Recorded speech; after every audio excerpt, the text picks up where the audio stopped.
There's a new paper out on nicotinamide mononucleotides. Got a catchy title. Here it is. The effect of exercise and oral nicotinamide mononucleotide on improving mitochondrial autophagy in Alzheimer's disease. You might think from that study that they actually gave it to people with Alzheimer's and had them exercise to see what might happen.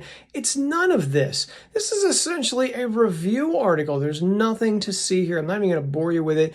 And this is kind of the par for the course with other NMN big fancy titled articles that I've seen.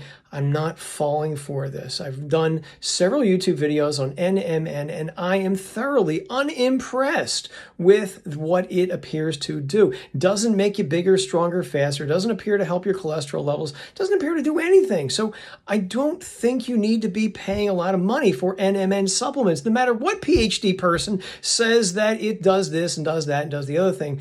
So here's my challenge for big supplement.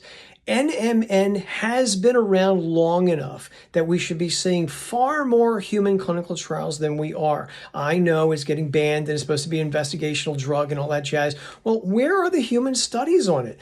I don't see them. And so because of that, I'm highly skeptical of NMN supplement claims. I have seen this movie before over the years with things like DHEA and resveratrol and a bunch of other things. They didn't pan out to be the fountain of youth. I don't think NMN will be either.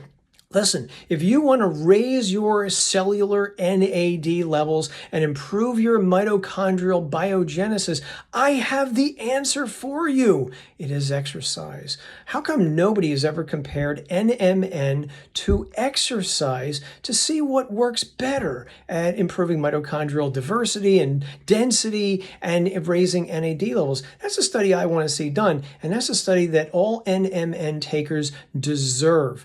Big supplement, big pharma, whoever's watching this, prove me wrong, do the research that I'm asking for. I'm going to be looking out for it.